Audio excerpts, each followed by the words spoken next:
yung basketball kasi, ano yan, thinking man's game ba? Isang lalaki na may taas na 6 na talampakan at 10 pulgada. Isang higante sa loob ng basketball court na kinatakutan ng mga kalaban. 8 beses na naging most valuable player sa PBA. Kampyon, sikat at mayaman. Pero bakit sa likod ng mga ngiti at tagumpay ng lalaking ito ay may isang kwento ng matinding hirap na nagpapaiyak sa kanya tuwing gabi? Sino nga ba ang mag-aakala na ang tinaguriang The Kraken ng Philippine basketball ay nagmula sa isang buhay kung saan ang bawat barya ay pinagkakaitan sila, na ang pamilyang bumuhay sa kanya ay muntik nang sumuko dahil sa matinding gutom. Bago natin nakita ang isang Junmar Fajardo na nangingibabaw sa ilalim ng ring, balikan muna natin ang taong 1989 sa bayan ng Pinamungahan, Cebu. Dito isinilang ang isang sanggol na pinangalanang Junmar ng kanyang mga magulang na sina Bonifacio at Marites Fajardo. Payak ang buhay sa probinsya. Ang kanyang ama ay isang laborer o nagtatrabaho sa construction, habang ang kanyang ina naman ay isang simpleng may bahay na naghahanap din ng mapagkakakitaan. Sa unang tingin, normal na pamilyang naghihikahos. Pero habang lumalaki si Junmar, lumalaki rin ang pangangailangan ng pamilya. Alam nyo ba na dahil sa pambihirang tangkad ni Junmar Fajardo nung bata pa siya, mas malaki rin ang kanyang nagiging konsumo sa pagkain. At ito ang naging malaking hamon sa kanilang pamilya. May mga araw na walang-wala silang maisaing. May mga gabi na kailangang pagkasyahin ang isang pirasong tuyo o asin para lang may panlaman sa kumakalam na sikmura. Naranasan ni Junmar ang maglakad ng walang tsinelas papuntang paaralan dahil walang pambili ang kanyang mga magulang.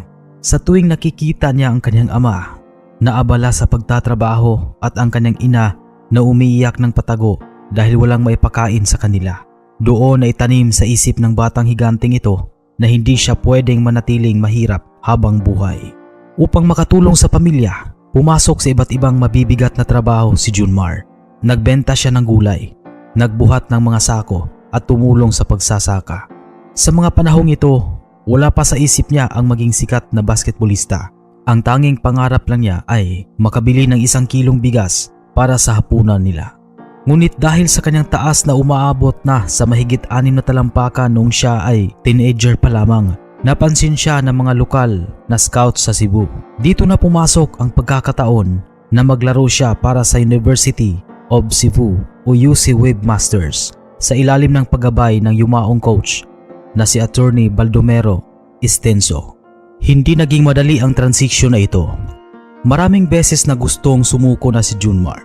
Noong una, hindi siya marunong magbasketball. Palagi siyang natitisod, tinatawanan ng mga tao, at tinatawag pa nga na walang silbing higante. Tuwing gabi sa kanyang dormitoryo, umiiyak si Junmar Fajardo dahil sa sakit ng katawan at sa pangungulila sa kanyang pamilya. Ngunit sa tuwing naaalala niya ang mukha ng kanyang ina na nagtitiis sa hirap sa probinsya, pinapahid niya ang kanyang mga luha. Sinabi niya sa sarili niya, kailangan kong galingan para ito sa aking pamilya. Nagtiis siya sa allowance na sapat lang pangkain at ang natitirang barya ay pinapadala pa niya sa Cebu para may pambili ng gamot ang kanyang mga magulang. At ang kanyang pagsisikap, hindi ito sinayang ng tadhana. Noong taong 2012, opisyal na pumasok si Junmar Fajardo sa PBA bilang first overall pick at mula noon, binago niya ang mukha ng Philippine basketball. Isang dominasyon na hindi pa nakikita sa kasaysayan ng liga. 8 MVP awards, maraming kampyonato, at higit sa lahat, ang pangarap na maiahon ang pamilya sa kahirapan ay natupad na. Nabigyan niya ng magandang bahay ang kanyang mga magulang. Nabibili na niya ang lahat ng pagkain na dati ay pinapangarap lang nila. Pero bakit sa kabila ng lahat ng yaman at sikat, kapag nababalikan ni Junmar ang kanyang nakaraan, ay hindi niya mapigilang maiyak? Kamakailan lang sa isang interview, naging emotional ang higanting ito. Ayon sa kanya, hindi ang pera o ang sikat ang mahalaga, kundi ang katotohanan na ang kanyang ina na naging sandigan niya sa hirap ay wala na sa kanyang tabi.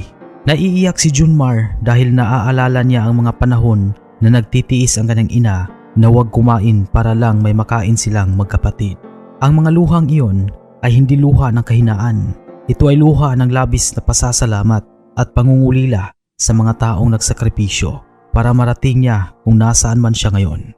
Ang kwento ni Junmar Fajardo ay isang patunay na walang dambuhalang problema ang hindi kayang tapatan ng dambuhalang pagsisikap at pagmamahal sa pamilya.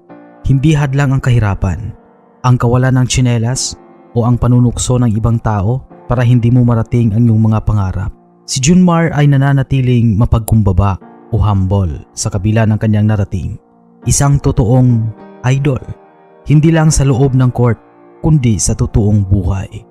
Ano ang naging inspirasyon mo sa nakakaiyak ngunit nakakabilib na kwento ng buhay ni Junmar Fajardo? I-comment mo ang iyong saloobin at opinyon sa ating comment section. Huwag kalimutang i-like ang video ito.